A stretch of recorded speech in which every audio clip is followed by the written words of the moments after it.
Friends, જો ફક્ત 2 સામગ્રીથી એક પણ પ્રકારના લોટ વગર આટલી ટેસ્ટી અને આટલી હેલ્ધી રેસીપી ખાવા મળી જાય તો ખરેખર મોજ પડી જાય. મારા ઘરમાં તો ખરેખર બધાએ એકદમ મોજથી આ રેસીપી ખાધી અને મને પણ બનાવવાની ખરેખર મોજ પડી ગઈ, કેમ કે ફટાફટ આ રેસીપી બનીને તૈયાર થઈ જતી હોય છે. અને કોને ન ગમે કે આટલી ફટાફટ રેસીપી બનીને તૈયાર થઈ જાય, હેલ્ધી હોય અને ટેસ્ટી પણ હોય અને એકદમ પ્રોટીનથી ભરપૂર છે. ચાલો તો બનાવવાની શરૂઆત કરી દઈએ. તો ફ્રેન્ડ્સ, આ માટે સૌથી પહેલાં મેં લીધી છે અડધી વાટકી જેટલી ચણાની દાળ. હવે આ જ વાટકીની મદદથી બીજી પણ સામગ્રી એડ કરવાની છે. ધ્યાનથી જોઈ લેજો ફ્રેન્ડ્સ, આ જે પહેલું સ્ટેપ છે મેન છે. જો તમે પરફેક્ટ માપ સાથે આ સ્ટેપ ફોલો કરશો તો પહેલી વારમાં એકદમ પરફેક્ટ જ તૈયાર થશે.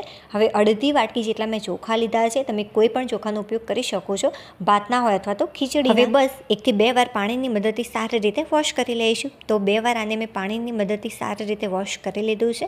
હવે શું કરીશું ફ્રેન્ડ્સ, ખાસ જોઈ લેજો કે આની અંદર કેટલું તમારે પાણી એડ કરવાનું છે અને કેટલા કલાક સુધી આને રાખવાનું છે. એક બાઉલ લઈ લઈશું, તેની અંદર મેં લીધું છે 1 વાટકી ભરીને પાણી. જે વાટકીની મદદથી તમે દાળ ચોખા લો છો, બસ એ જ વાટકીની મદદથી તમારે 1 વાટકી ભરીને પાણી લેવાનું. હવે આની અંદર આપણે ધાણા એડ કરીશું. ધાણાની ફ્લેવર બહુ જ સરસ આવતી હોય છે. જો ના હોય તો તમે આના વગર પણ તૈયાર કરી શકો છો. 2 ચમચી જેટલા ધાણા અને 2 નંગ સૂકા લાલ મરચાં લીધા છે. જો મરચાં ના હોય તો પણ ચાલશે. જે પાણીની મદદથી સાફ કરી હતી આપણે દાળ, એ બધી જ દાળ આની અંદર ઉમેરી દઈશું. હવે બસ ચમચીની મદદથી સારી રીતે એકવાર મિક્સ કરી લેવાનું અને ત્યારબાદ ઢાંકી 4 કલાક માટે આને મૂકી દઈશું. 4 કલાકની જગ્યાએ જો તમારે સવારે નાસ્તો તૈયાર કરવો હોય તો તમે રાત્રે પણ પલાળી શકો છો અને ત્યારબાદ સવારે કે બપોરે આ નાસ્તો તૈયાર કરી શકાય છે.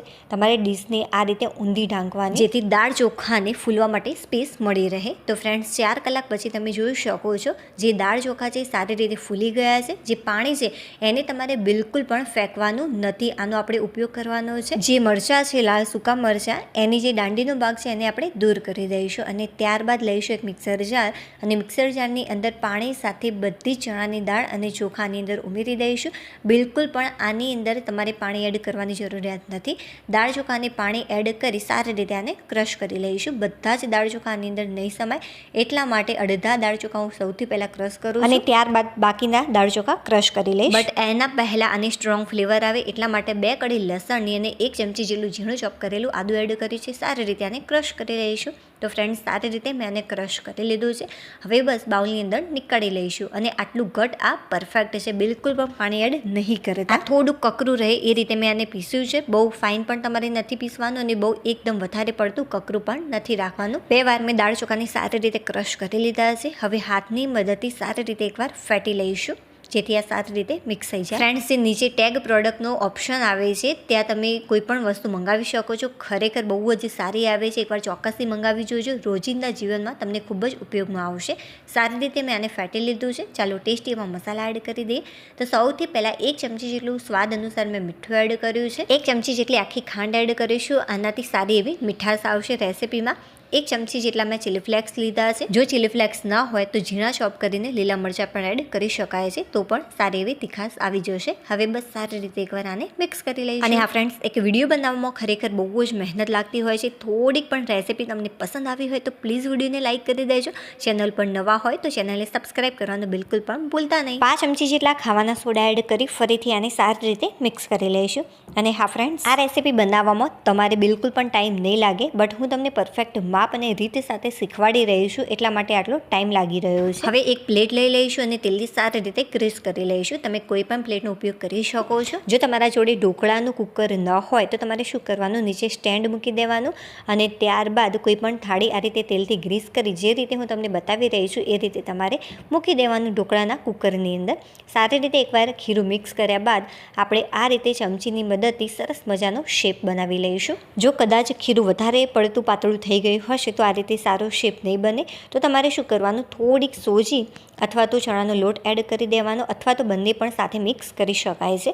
તો સરસ મજાનું એ ખીરું ઘટ થઈ જશે. જો આ રીતે મેં 2 પ્લેટ્સ તૈયાર કરી લીધી છે. જે પાણી છે એ સારું એવું ગરમ થઈ ગયું છે. પાણી સારું એવું ગરમ થાય ત્યારબાદ આપણે બંને પ્લેટ્સ આની અંદર મૂકી દઈશું અને ઢાંકી 5 થી 7 મિનિટ માટે આને કૂક કરી લઈશું. 5 થી 7 મિનિટની અંદર સરસ મજાનું કૂક થઈ જતું હોય છે. જે ગેસની ફ્લેમ છે આપણે ફાસ્ટ રાખીશું. 5 મિનિટ જેટલો સમય થઈ ગયો છે. ચાલો ચેક કરી લઈએ કે આ પરફેક્ટ રીતે કૂક થયું છે કે નથી થયું. તો ચપ્પાની મદદથી આપણે આ રીતે ચેક કરી લઈશું. તો ચપ્પુ બિલકુલ સાફ નીકળે છે, મતલબ કે એકદમ પરફેક્ટ રીતે આ કૂક થઈ ગયું. તમે આ રીતે ડાયરેક્ટ પણ આને ખાઈ શકો છો, વઘારીને પણ ખાઈ શકાય છે. ચાલો વધારે ટેસ્ટી કઈ રીતે તૈયાર કરી શકાય એ જોઈ લઈએ. તો 5 ચમચી જેટલું મીઠું, 5 ચમચી જેટલું કાશ્મીરી લાલ મરચું પાવડર, 1 ચમચી જેટલી દળેલી ખાંડ અને અડધા લીંબુનો રસ એડ કરી સારી રીતે એકવાર મિક્સ કરી લઈશું. અને ત્યારબાદ ફ્રેન્ડ્સ જે આપણે રેસીપી તૈયાર કરી છે આની અંદર એડ કરીને સારી રીતે મિક્સ કરી લઈશું. તમે કોથમીર પણ એડ કરી શકો છો, જો તમને પસંદ હોય. તો ના હોય તો આના વગર પણ તૈયાર કરી શકાય. ચાલો આને સારી રીતે એકવાર મિક્સ કરી લઈએ. તો બહુ જ સરસ રીતે મેં આને મિક્સ કરી લીધું છે. તમે આ રીતે આને ચટપટું બનાવીને ખાઈ શકો છો, બટ હજી મારે વધારે ચટપટું બનાવવું છે. તો તેના માટે મેં શું કર્યું, 2 ચમચી જેટલું તેલ થોડું ગરમ કરી લીધું. તેલ થોડું ગરમ થાય ત્યારે આપણે આની અંદર થોડીક રાઈ એડ કરીશું, 1 ચમચી જેટલી. 1 ચમચી જેટલું જીરું એડ કરીશું. જીરા વગર પણ તૈયાર કરી શકાય, બટ આનાથી જે ટેસ્ટ છે વધારે સારો લાગતો હોય છે. થોડાક મીઠા લીમડાના પાન એડ કર્યા છે, 7 થી 8 જેટલા. અને થોડું કાશ્મીરી લાલ મરચું પાવડર એડ કર્યું, જેથી રેસીપીનો જે કલર છે એ સારો આવે. હવે બનાવેલી રેસીપી પર આપણે આ વઘાર એડ કરીશું. જુઓ ફ્રેન્ડ્સ, સૂર્યપ્રકાશમાં આનું ઓરિજિનલ રિઝલ્ટ બને છે ને એકદમ સુપર સરસ મજાની ટેસ્ટી રેસીપી. ચાલો હવે આપણે ફરીથી મળીશું એક નવી ટેસ્ટી રેસીપી સાથે. ત્યાં સુધી બાય.